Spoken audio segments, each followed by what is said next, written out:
Hello guys, मैं स्वीटी आप सबका न्यू स्टोरी में स्वागत करती हूँ। कैसे हो आप सब? आई होप आप सब अच्छे होंगे। तो आज एक स्टोरी लेकर आई हूँ मैं, जो कि बहुत ही ज़्यादा ज्ञानवर्धक और प्रेरणादायक है। आप सबके मन में ये सवाल भी उठता है, तो नॉर्मली इसीलिए मैं इस सवाल का जवाब देने के लिए ये स्टोरी लेकर आई हूँ। तो इसे आज का क्वेश्चन है कि बुद्धि और भाग्य में कौन बड़ा होता है। तो आप सबके क्वेश्चन का इसी स्टोरी में पता चल जाएगा, बुद्धि और भाग्य में कौन बड़ा होता है। तो यहाँ पे मैं बताती हूँ, प्राचीन काल में एक बूढ़ा कबूतर और एक नीलकंठ पक्षी, दोनों मित्र एक शिव मंदिर के पास वट वृक्ष पर बैठे रहते थे। वे डेली वहीं पे आते थे, भजन कीर्तन सुनते थे और वहीं पे भगवान जी की भक्ति किया करते थे। एक दिन नीलकंठ पक्षी को मन में कुछ शंका सी हुई, तो वो बूढ़े कबूतर से बोला कि हे मित्र, प्रिय मित्र, मुझे ये बताइए, मेरे मन में बार बार ये प्रश्न दोहराता रहता है कि भाग्य बड़ा है या बुद्धि बड़ी है। तो इसके लिए मैं जानना चाहता हूँ, आपका मतलब एज भी इतनी हो गई है, तो आप मुझे बताइए। तो फिर बूढ़ा कबूतर कहता है कि तुम्हारी ये बातें बहुत ही ज़्यादा प्रेरणादायक, बहुत ही अच्छी है, और इसे जानने के लिए तुम्हें एक मैं कहानी सुनाता हूँ, उसी से तुम्हें पता चल जाएगा कि बुद्धि बड़ी या भाग्य बड़ा है। तो इसलिए यहाँ पे बूढ़े कबूतर नीलकंठ पक्षी को कहानी सुनाता है। तो बूढ़े कबूतर की ऐसी बात सुनकर नीलकंठ पक्षी सावधान होकर बैठ गए और कहानी सुनने के लिए अपने दोनों कान बूढ़े कबूतर की ओर लगा दिए, जिससे कि वो एक एक बात उनकी ध्यान से सुन सके। तो यहाँ पे बूढ़े कबूतर ने कहानी सुनाना शुरू कर दिया। बूढ़े कबूतर ने बताया कि एक बार ब्रह्मा जी का ने सभा कर रखी थी। ब्रह्मा जी के दरबार में सारे सभागण थे, सारे देवतागण थे। तो वहाँ पे बुद्धि और भाग्य भी विराजमान थे। तो वहाँ पे अनेक चर्चाएं हो रही थी, सबके वार्तालाप हो रहे थे, एक दूसरे का जो भी केस वगैरह, हमारे यहाँ पे तो केस कहते हैं, जो भी किसी का झगड़े का या किसी भी कारण कुछ भी होता है, उसकी वहाँ पे चर्चाएं हो रही थी। वहाँ पे चर्चाएं होते होते थोड़ी ही देर में भाग्य और बुद्धि में थोड़ी सी नोकझोंक शुरू हो गई। तो भाग्य कहने लगा, चाहे तू कितनी भी बुद्धि चली जा किसी व्यक्ति के पास, लेकिन अगर मैं नहीं हूँ किसी के पास, तो वो धनवान या वो नहीं बनेगा, बिल्कुल भी धनवान या भाग्यवान मेरे बिना नहीं बन सकता। बुद्धि कहने लगी, ऐसा नहीं हो सकता, जहाँ पे मैं हूँ वहाँ पे वो सब कुछ कर सकता है, तो वो सक्षम है। तो इतने में ही उनका घनिष्ठ वार्तालाप हो गया, घनिष्ठ नोकझोंक होने लगी। तो पूरी सभा में चिंतित हो गए। ब्रह्मा जी सोचने लगे कि दोनों के दोनों, भाग्य भी और बुद्धि भी, दोनों ही यहाँ के बहुत ही अच्छे देवता हैं, मतलब इनके बिना कुछ भी काम नहीं हो सकता। लेकिन जब ये ही आपस में यहाँ पे सभा में लड़ाई करेंगे, तो और देवताओं पे क्या प्रभाव पड़ेगा। अब तो मुझे इनकी समस्या का समाधान जरूर करना पड़ेगा, और इनके मतलब बताना भी पड़ेगा कि इनका प्रश्न क्या ठीक है और क्या कौन किससे बड़ा है। तो ब्रह्मा जी सोचने लगे कि इनका झगड़ा तो मुझे ही दूर करना पड़ेगा। ये सोच कर विचार करके ब्रह्मा जी बुद्धि और भाग्य के पास गए और पूछने लगे कि तुम दोनों क्यों लड़ रहे हो, क्या कारण है तुम्हारा लड़ने का, वो बताओ। तो ब्रह्मा जी से बोलने लगे। भाग्य पहले बोला कि ब्रह्मदेव, ये बुद्धि बोल रही है कि मैं बड़ी हूँ, और मैं बोल रहा हूँ मैं बड़ा हूँ। आप ही बताएं कि अगर जिसके पास मैं नहीं हूँगा, तो वो इंसान के पास चाहे कितनी भी बुद्धि हो, क्या वो धनवान या भाग्यवान हो सकता है। फिर उस पर बुद्धि बोली कि हे ब्रह्मदेव, आप ही बताएं कि चाहे कोई कितना भी धनवान हो, कितना भी भाग्यवान हो, अगर उसके पास मैं ही नहीं हुई, बुद्धि ही नहीं है, तो वो आदमी कुछ नहीं कर सकता, वह सिर्फ मृतक के समान है। अब ब्रह्मदेव जी ने दोनों की बातें सुनी, तो वे भी सोच विचार में पड़ गए कि ये तो बहुत ही कठिन शब्द मतलब प्रश्न पूछ रहे हैं, क्योंकि दोनों ही महत्वपूर्ण देवता हैं और दोनों के ही बिना कुछ नहीं हो सकता। लेकिन इनके लिए इनका तो समाधान मुझे कुछ ना कुछ करना ही पड़ेगा। और फिर उन्होंने भाग्य से कहा कि हे भाग्य और हे बुद्धि देव, आप दोनों को परीक्षा खुद करना पड़ेगा कि कौन किससे श्रेष्ठ है। और फिर उन्होंने ब्रह्मदेव को कहा कि भाग्यदेव, पहले तुम करो परीक्षण, और बुद्धि तुम भी अपना परीक्षण खुद करो किसी पर, जब पता चलेगा इस प्रश्न का उत्तर कि कौन किससे बड़ा है। फिर ब्रह्मदेव ने दोनों को मृत्युलोक के दर्शन कराए कि ये देखे, ये मृत्युलोक है, और यहाँ पे एक बुढ़िया और बुढ़िया का बेटा दोनों झोपड़ी डाल के वन में रह रहे हैं, और इन्हें एक नाना भी मतलब मतलब अन्न का खाने के लिए बहुत ही ज़्यादा मुश्किल हो रही है। ये बहुत ही मुश्किल से खाने के लिए भी जुगाड़ कर पा रहे हैं। और मैं चाहता हूँ कि तुम दोनों अपनी शक्तियों का परीक्षण इन दोनों पे करें। जो भी अपने शक्ति से इन्हें धनवान और बुढ़िया के लड़के को धनवान या सम्राट बना देगा, वो ही इसमें विजय होगा। तो इस ब्रह्मा जी की इन बातों को सुनकर वे बोले भाग्य कि ये तो बहुत ही आसान है, जब मैं इसे वो कर दूँगा तो मेरी कृपा इस पर हो जाएगी तो ये धनवान बन जाएगा। तो इस पर बुद्धि बोली आसान कैसे है, ऐसे ही थोड़ी, बिना बुद्धि के ये कैसे धनवान बन जाएगा और कैसे ये सम्राट बन सकता है जब तक मैं अपनी कृपा इस पर ना बरसा दूँ। तो इस पर भाग्य बोला कि नहीं, मैं बहुत आसानी से इसे सम्राट या वो बना सकता हूँ, ये धनवान, ये मेरे पे मेरा परीक्षण होएगा। तो इस बात को लेकर भाग्य ने कहा कि पहले वही ब्रह्मदेव मुझे आप आज्ञा दे कि मैं इस पर अपनी शक्ति का प्रयोग कर सकूं, मैं अपना भाग्य आजमा सकूं इस पर। तो फिर जो भी जीतेगा वही विजय होगा, जो भी इसे सम्राट बना देगा। तो पहले मैं करना चाहता हूँ। तो कहने लगे ब्रह्मा जी से कि मुझे आज्ञा दीजिए। भाग्यदेव कहने लगे कि मुझे आज्ञा दीजिए ब्रह्मदेव, अब मैं उस पर अपनी वो कृपा बरसाना चाहता हूँ और अपने परीक्षण में सफल होकर आपको दिखाना चाहता हूँ। तो इस पर बुद्धि बोली कि ठीक है भाग्य देव, आप ये तो करना, उस पर अपनी कृपा या वो बरसाना, लेकिन ऐसा ना हो कि, क्योंकि मैं तो अब उससे अपना वो छोड़ के आ रही हूँ, उसके पास से अपनी मतलब उसकी जो भी बुद्धि है वो मैं लेके आ रही हूँ। लेकिन ऐसा मत करना कि उसे सम्राट बनाने के चक्कर में कहीं तुम उसकी जान ही ले लो, प्राण ही ले लो, लेकिन ये बिल्कुल ना हो कि उस बच्चे के प्राण चले जाए। और मैं जा रही हूँ ब्रह्मा जी उनसे अपनी वो लेने के लिए। तो ब्रह्मा जी ने आगे दे दी दोनों को। बुद्धि भी वहाँ से अपनी जो भी चेतना थी, जो उसमें कुछ लगन थी, वो ले आई और थोड़ी ही सुध बुध रही उसे कि जो काम करता था बस उसकी ही सुध थी और उससे ज़्यादा वो सोच नहीं पाता था, ज़्यादा बुद्धि रहती नहीं थी। और भाग्य फिर गया उसके पास। तो भाग्य ने देखा कि इसकी तो बहुत ही ज़्यादा बुरी हालत है, इसके तो घर भी झोपड़ी भी बहुत बुरी हालत में है, 3 बकरियाँ इसके झोपड़ी में बन रही है, पूरा दिन ही ये घास काटने में और इनके खिलाने वाले में ही लगा रहता है और कुछ इसे सुध बुध नहीं है। इसके तो पैरों में पहनने के लिए भी जूते नहीं हैं। ये सोचते ही इस भाग्य ने अपना काम शुरू कर दिया कि अब मैं अपनी कृपा बरसाऊँगा। तो जैसे ही जिस रास्ते से वह युवक घास काट रहा था आने लगा, तो उस रास्ते में उनकी कृपा भाग्यदेव ने सोने के जूते रख दिए अपनी कृपा से। तो वहाँ पे जब उस चरवाहे ने देखा कि सोने के जूते रखे हैं, तो उसमें ज्ञान, इतनी बुद्धि नहीं रही थी कि वह उसे पहचान सके कि ये सोने के जूते हैं। वो उन्हें जूते सोच कर कि मैं अब मेरे पैरों में कांटे नहीं चुभेंगे और मैं पहन के आराम से अब घास काटने के लिए आ सकूँगा, ये सोचकर उसने वे जूते पहन लिए। ऐसे ही उसके 2-3 दिन और बीत गए। अब यहाँ पे काफ़ी दिन हो गए। भाग्य ने उसका बहुत साथ दिया, बहुत सारी बकरियाँ दी, बहुत अच्छा मतलब धन वगैरह देते रहे। लेकिन वहाँ पे उसकी जो माँ थी, बुढ़िया माँ थी, उसकी भी बुद्धि हर गई थी। तो वे भी नहीं कुछ सोच समझ रहे थे कि हमें कैसे इसका सदुपयोग करना चाहिए और कैसे हम बड़े आदमी बन सकते हैं, धनवान बन सकते हैं। वे वो ही जीवन यापन कर रहे थे। ऐसे ही बकरियों के लिए घास काटते, कल लाते, बनाते, खाते, बस ऐसे ही जीवन यापन करते। तो यहाँ पे भाग्य हार गया, मतलब थक गया और सोचने लगा मैंने इसका इतना साथ दिया, ये तो बिल्कुल पागल है, मूर्ख है कि ये फिर भी सम्राट या धनवान नहीं बन पा रहा, क्या कारण है। तो इस पर बुद्धि बोलती है कि तुम्हें नहीं पता कि इसका और इसकी माँ का साथ मैंने छोड़ दिया है, तो मेरे बिना ये कैसे कुछ बन सकते हैं। ये कहने लगा कि तुम ज़्यादा इतराओ मत, अभी तुम देखना कि मैं क्या करूँगा और तुम भी दिखाना कि तुम क्या कर सकती हो। ये सोच ये कहकर वो भाग्य चले गए। तो वहाँ पे उन्हीं के बराबर में एक चंद्रगुप्त नाम का एक राजा रहता था। तो वो क्या करता था कि दूर देश में जाके अपने सौदागरों से, अपने जो कर्मचारी होते थे उनसे सौदा करवाया करता था। व्यापारी था बहुत बड़ा, जो उस चंद्रगुप्त मौर्य के राज्य में व्यापार करता था।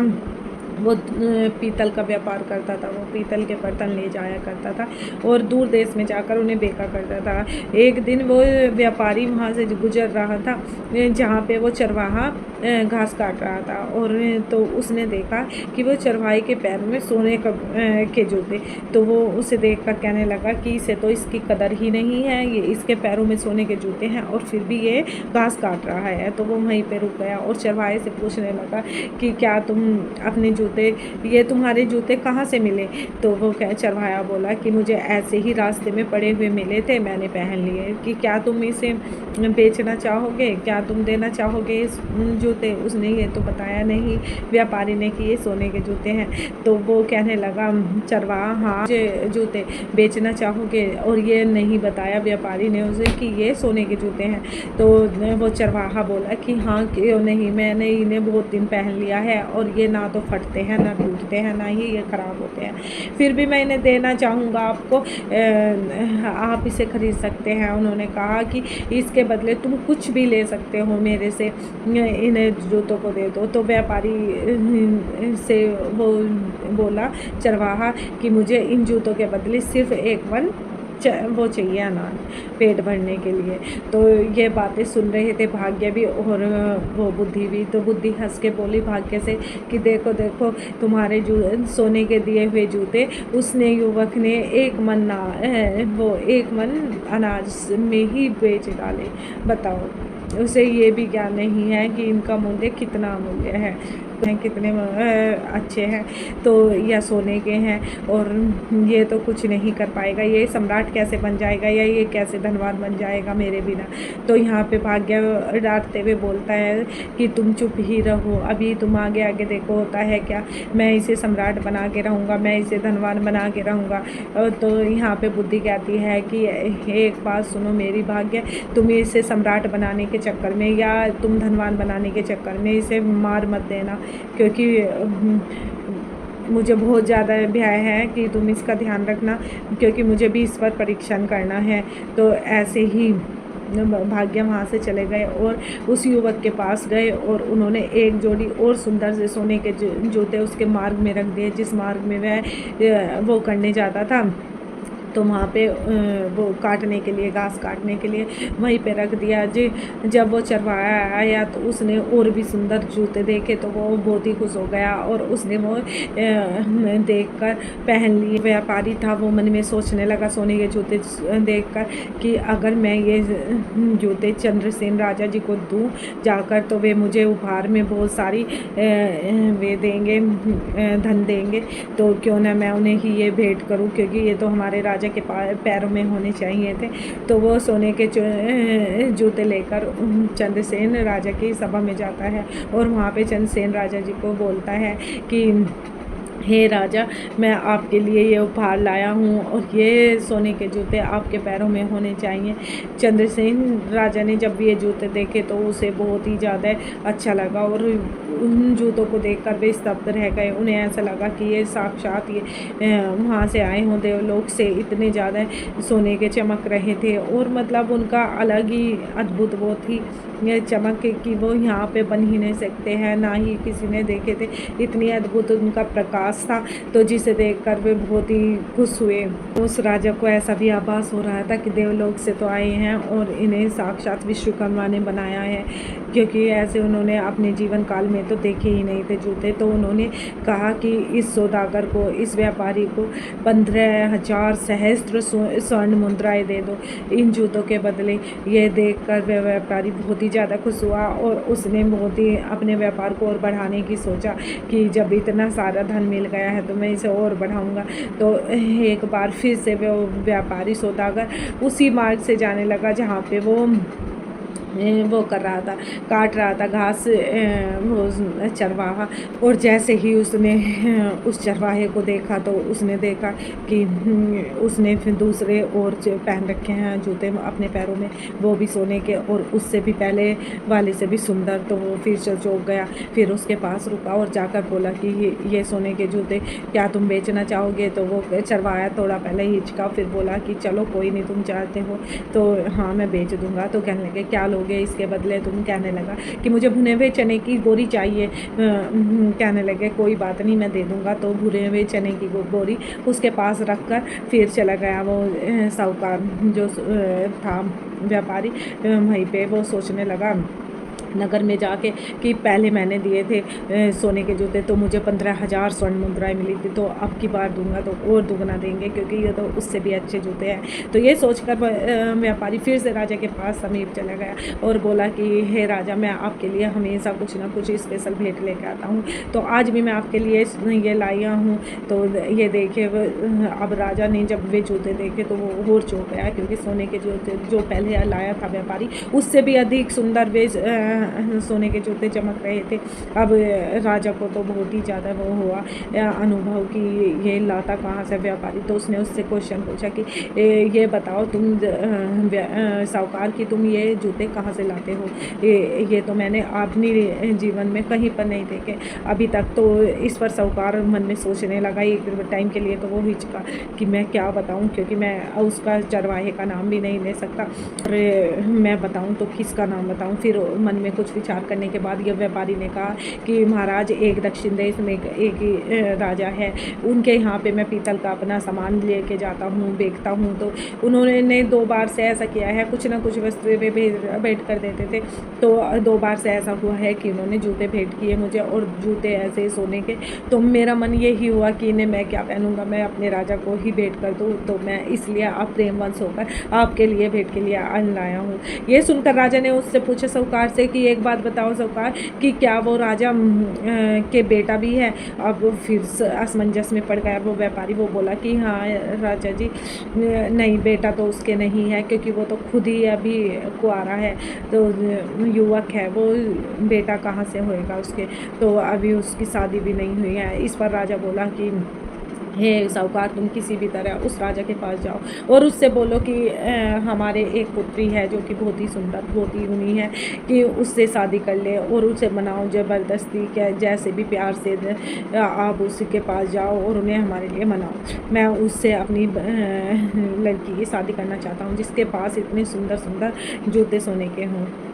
तो इस पर व्यापारी बहुत ही ज़्यादा उसमें हो गया, असमंजस में पड़ गया, और दुखी मन से वो बातें सुनकर, क्योंकि नहीं कह सकता था वो राजा के सामने कुछ भी, क्योंकि एक तो उसने पहले झूठ बोल दिया था, अब झूठ बोलता तो उससे दंड मिलता। तो इसलिए वो वापस अपने व्यापार के लिए चल गया। वापस वो उसी रास्ते से जा रहा था जिस रास्ते में वो चरवाहा मिलता था। तो वो जैसे ही जाने लगा तो रास्ते में फिर से चरवाहे की झोपड़ी दिखाई दी। तो उसका मन हुआ कि अगर ये मेरे पास ना मिलता, ये मुझे सब कारण इसी की वजह से हुआ है जो आज मैंने राजा से झूठ बोला है या मैंने उपहार में दिया है ये जूते वगैरह। तो अगर ये ना मिलता तो मैं नहीं कुछ भी वो कर पाता, उन्हें झूठ बोल पाता। ये आपस में सोच ही रहा था वो साहूकार। तो कि फिर उसकी झोपड़ी में जाकर रात को रुकने लग गया। तो जैसे ही उसने सामान अपना पीतल का वहीं पे रख लिया उसकी झोपड़ी के पास, और वो बातें कर रहा था साहूकार से वगैरह बैठे थे, तभी बैठे बैठे साहूकार को एक युक्ति सूझी। वो सोचने लगा कि अब मैं वो तो कर नहीं सकता, अब मेरे पास धन की भी कमी नहीं है, राजा को सच बता भी नहीं सकता, तो क्यों ना ऐसा करूं कि मैं इस जो चरवाहा है इसी को सम्राट बना दूं।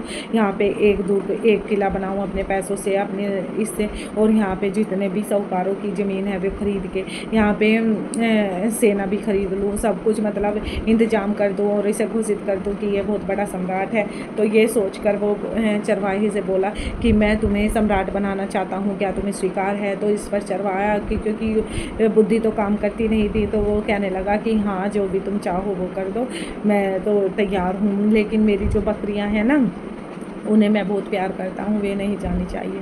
तो इस पर साहूकार मन में सोचने लगा, यहाँ तो मैं इसे सम्राट बनाने की सोच रहा हूँ और इसे अपनी बकरियों की पड़ी है, कैसी सोच है।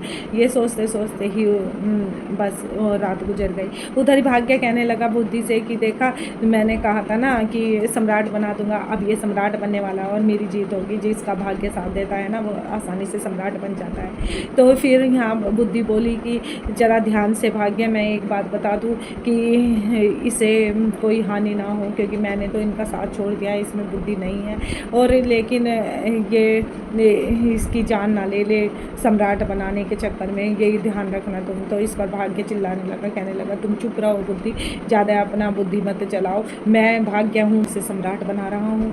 तो साहूकार सोचने लगा कि और ये अपनी बकरियों को कर रहा है, कैसी बुद्धि है। और इस पर भी ऐसे ही दिन बीतते गए। साहूकार ने उसके लिए बहुत अच्छा महल बना दिया, बहुत हाथी घोड़े सब ला दिए, तो सारे किले में सेनापति सेना बना दिया, और खुद मंत्री बन गया, और उसे हीरे जवाहरात पहनाता, उसे कपड़े पहनाता, और माथे पर मुकुट पहनाता। फिर भी उस पर कोई बदलाव नहीं था।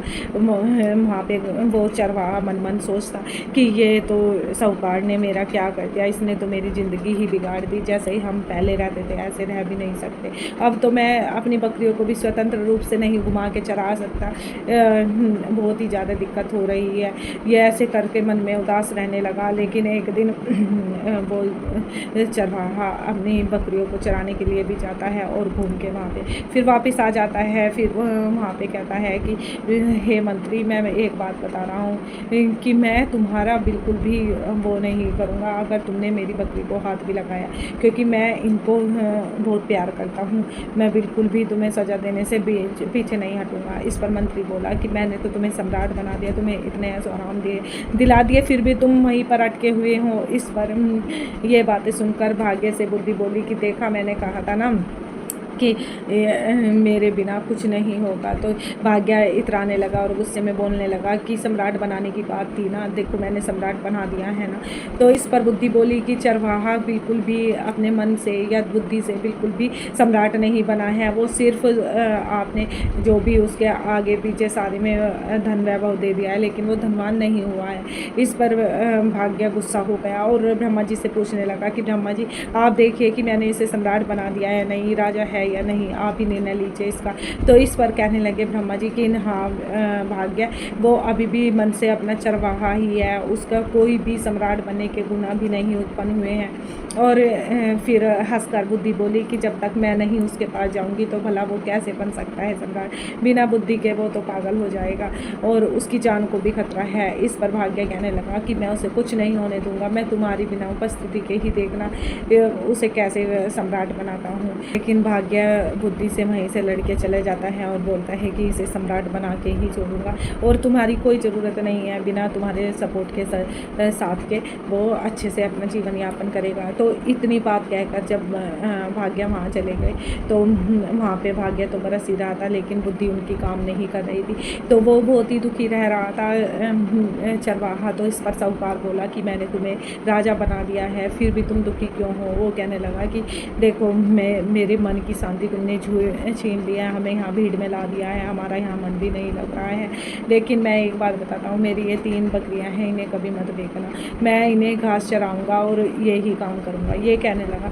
तो अब उसको साहूकार को बड़ा बुरा लगा। एक दिन उसने ऐसा सोचा कि जब तक ये बकरियां हैं तब तक ये तो अपना रूटीन बदलेगा नहीं, ये ही डेली का रखेगा। तो ये सोचकर उस साहूकार ने उसकी 3 बकरियों को एक दिन बेच दिया। जब उस राजा को, मतलब उस चरवाहे को पता चला कि मेरी बकरियां साहूकार ने बेच दी, तो वो पूरी सभा में पूरे सेना मंत्रियों के पास सामने नीचे पटक पटक कर रोने लगा। उसे इस हालत में देखकर सारे सेनापति सेना और जितने भी सभागण थे वे सोचने लगे तो ये तो पागल ही है, ये राजा तो पागल ही हो गया है। फिर साहूकार उसे फिर उठा के लाया, अकेले में बैठा कर बोला कि तुम्हें क्या कमी है, तुम्हें पता है कि मैंने तुझे साहूकार वो सम्राट बना दिया है, तो तुम्हें मैं बहुत सारी बकरियां भी ला के दे दूँगा। तो इस पर वो चुप हुआ और वो कहने लगा मुझे अभी तुम बहुत सारी बकरी ला के दो, मुझे ला के दो। फिर वो उसने कैसे कैसे उसे मनाया और मैं विचार करने लगा साहूकार कि मैंने ये क्या झंझट मोल ले लिया है। फिर उसके बाद कि जैसे तैसे वो राजा के पास गया और वहाँ पे जाके उसने राजा के पास, क्योंकि 6 महीने का समय समाप्त हो गया था जो राजा ने उसे साहूकार को दिया था कि 6 महीने के अंदर अंदर उस राजा को मेरी लड़की से भी विवाह करने के लिए मना के आओ। तो फिर वो उस राजा के पास गया तो वहाँ पे उसने बोला कि राजा जी, मैंने जिस राजा के बारे में आपको बताया था वो तैयार हो गया आपकी पुत्री से विवाह करने के लिए, तो अपना नाई और पंडित भेजो मेरे साथ। तो ये सुनकर राजा बड़ा खुश हुआ, उसने अपने नाई और पंडित उस साहूकार के साथ राजा के पास भेज दिए। दोनों के दोनों उस चरवाहे के महल में पहुँचे पंडित और क्या नाई। तो वहाँ पे वो साहूकार ने उसे बहुत अच्छे से तैयार करके मनाया कैसे कैसे चरवाहे को, और बोला कि अगर तुम तैयार नहीं होगे तो और उससे शादी नहीं करोगे राजा की लड़की से, तो तुम्हें भी और मुझे भी फांसी पे चढ़ा देगा राजा। तो इस डर की वजह से वो अच्छे से तैयार हो गया, और उसने साहूकार ने ये भी कहा कि तुम किसी के सामने कुछ भी मत नहीं बोलना, नहीं तो सच में ही फांसी पर चढ़ जाओगे। तो जैसे तैसे उसने देखा नाई को और पुजारी को उनसे मिलाया, तो बस वहाँ पे रिश्ता पक्का कर दिया उन्होंने, और जाके राजा को वो दी खबर कि राजा जी हमने उनका रिश्ता पक्का कर दिया है पुत्री का आपकी। तो वहाँ पे राजा पूछने लगे कि नाई से भी और पुजारी से भी कि कैसा है वे तुम्हारे जो होने वाले यहाँ के जमाई। तो उस पर पंडित और उसने बोला नाई ने कि देखने से तो वैभव बहुत ही ज़्यादा है, सारी चीज़ें सोने की बनी हुई है, ऐसा प्रतिभाशाली लग रहा है कि बहुत ही बड़ा सम्राट है, धन धान्य की कोई कमी नहीं है। ये सब सुनकर चंद्रसेन राजा बड़ा ही खुश हुआ, मन ही मन घमंड करने लगा और जल्दी से तारीख पक्की कर दी। और फिर बारात के लिए साहूकार कैसे कैसे उसे मना के राजा के दरबार की ओर चला, और बहुत ही अच्छे से सजा रखा था, सारी सेना वगैरह बहुत ही जल थल सब कुछ अच्छे से कर रखा था। तो ऐसे लेके चल ही रहे थे कि उधर भाग गया बुद्धि से, बोला कि देखा बुद्धि, मैंने इसे कहा था सम्राट बना दूंगा, बना दिया ना, अब इसे लड़की से विवाह भी करा के चंद्रसेन का भी साम्राज्य दिवा दूंगा। तो इस पर बुद्धि बोली कि तुमने क्या इसे तैयार करके भेजा है, तुमने तो इसके लिए मौत तैयार की है, और देख लेना कि ये जीवित नहीं रहेगा, या अगर तुमने ऐसे ही रखा इसको भ्रम में, अगर मेरा साथ ना मिला तो ये जीवित नहीं रह पाएगा। इस पर भाग गया, इतराने लगा और उसे बुद्धि को चुप रख दिया, कहने लगे तुम चुप हो जाओ और आगे आगे देखो कि ये इसे मैं कैसे सम्राट बनाता हूँ, चंद्रसेन का पूरा राज्य इसे मिलेगा। ये कहकर भाग गया, ने बुद्धि को चुप कर दिया। और फिर आगे वो सज धज के जैसे ही आया वहाँ पे राजा के सामने, राजा भी बहुत ही, जब उन्होंने सुना कि इतने अच्छे से बारात आ रही है, तो वे भी अपने घोड़े गाजों के साथ हाथ में तलवार लेकर राजा उसकी चरवाही की स्वागत के लिए आगे बढ़ गए। जैसे ही चरवाहे ने, क्योंकि उसके साथ जो साहूकार था वो भी मंत्री उसी के साथ बैठा हुआ था रथ पे, तो वो भी देख रहा था। तो जैसे ही चरवाहे ने राजा को इतने बल के साथ आते हुए देखा, तो उसे डर लगने लगा। वो सोचने लगा ये तलवार ढाल लेकर मेरे पास क्यों आ रहे हो। ये देखकर वो तेज़ी से भागा, उसके पीछे ही वो साहूकार भी भागा और उसने उसे पकड़ लिया और कहा कि तुम इतनी तेज क्यों भाग रहे हो, तुम मुझे भी मरवाओगे और अपने आप भी मरोगे। तो कहने लगा कि वो साहूकार ये देखो कि राजा इतने बहुबल के साथ आ रहा है, वो तलवार से हमें काट देगा। इस पर वो कहने लगा कि ऐसा कुछ भी नहीं है, वो तुम्हारे स्वागत के लिए आ रहा है वो, और तुम चुपचाप रहो, नहीं तो तुम्हें फांसी की सज़ा होगी। ये सुनकर चरवाहा साहूकार के साथ चला गया। जैसे ही वो उसके साथ गया, उसने चुपचाप सारी उसमें अपने साथ उसे मुंशी को रखा, जो मंत्री बना रखा था साहूकार को, और यही शर्त रखी कि जहाँ भी मैं जाऊँ वहीं पे मेरे साथ रहना, नहीं तो मैं भी भाग जाऊँगा। ये सुनकर वो साहूकार उसी के पास रहा। जब वो फेरे लेने लगा, जयमाला होने लगी, तो वहाँ पे भी बैठ गया। इस पर राजा ने उस पर कहा कि तुम साहूकार इसके साथ हमेशा क्यों रहते हो। तो उसने साहूकार ने कहा कि राजा जी इन्होंने मुझे अपना मंत्री घोषित कर रखा है, मैं इनका मंत्री हूँ, इसलिए ये मेरे बिना कहीं नहीं जाते, इसलिए मैं इनके साथ रहता हूँ। तो ऐसे ऐसे राजा की पुत्री का विवाह उसके साथ हो गया। और जैसे ही वे आगे वहाँ पे शयन करने के लिए गया वो, तो वहाँ पे उसे अलग होना पड़ा, क्योंकि एक अलग उन्हें महल दे दिया गया था राजा की ओर से अपनी पुत्री को और जमाई को, और जो वो साहूकार था उसे अलग रखा गया था। तो अब साहूकार अपने मन में सोच रहा था कि आज कुछ गड़बड़ ना कर दे वो चरवाहा, किसी को अपनी सच्चाई ना बता दे, कोई समझ ना जाए, नहीं तो आज तो फांसी पक्की है मेरी भी और उसकी भी। तो यह रात में बात ही कर रहा था कि उधर राजा जो वो साहूकार लाया था ना चरवाहे को राजा बनाकर, उधर वो बैठा था उसमें महल में। तो वो सामने देखता है कि राजा की लड़की बहुत ही सुंदर सी वो खाना लेकर उपस्थित होती है उसके मतलब उसके रूम में। तो जैसे ही वो आती है तो उसने आज तक कितनी सुंदर लड़की नहीं देखी थी, वो देख कर तरह गया और उसके एकदम दिमाग में याद आ गई, अब याद आई अपनी नानी की दादी की कहानियाँ, जिसमें वे बताती हैं कि कई चुड़ैलें कई जो बच्चों को खाने के लिए आती हैं या किसी को वो करने के लिए, शिकार करने के लिए आती हैं, तो वे बहुत ही सुंदर रूप धारण करके आती है। तो वे याद करके उसे चरवाहे को बहुत डर लगने लगा। उसने ऐसा करा, राजा की लड़की को धक्का देकर और तेज़ी से महल से भाग के नहर में जाके कूद गया। और जब उसे नहर में भी कूदने से डर लगा तो वो एक किनारे पे जाके बैठ गया। तो जब राजा ने सुना कि ऐसे ऐसे उसकी पुत्री को छोड़ के वो कुमार भाग गए हैं, वे सम्राट भाग गए हैं, तो उसे बड़ा गुस्सा आया। उसने अपने सारे सेनागण को कह दिया कि ढूंढ के लाओ, मैं उन्हें सज़ा दूंगा।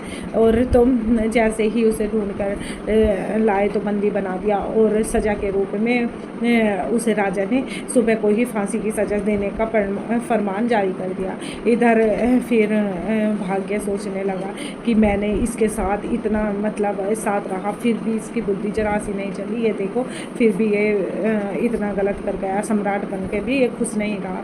तो इस पर बुद्धि हंसने लगी, कहने लगी मैं तो इसका पहले ही साथ छोड़ चुकी थी। जब तक मैं इसके साथ नहीं थी, मैंने कहा था ना कि ये मर तो उसी दिन गया था जिस दिन मैंने इसका साथ छोड़ा था। बुद्धि के बिना आदमी मृत समान ही होता है, और आज ये सच में ही दंड मिल जाएगा इसे, ये पूर्णतः मर जाएगा। इसीलिए मैं कहती हूँ कि चाहे भाग्य कितना भी चले, जब तक बुद्धि साथ ना हो, बुद्धि की प्रबल शक्ति साथ ना हो, तब तक वो कुछ भी नहीं कर सकता अपनी ज़िंदगी में। तो इस पर भाग्य अब कहने लगा कि अब तो वो नहीं बचने का, अब तुम कैसे बचाओगी, क्योंकि अब तो वो अपनी बेवकूफ़ी के कारण मारा ही जाएगा।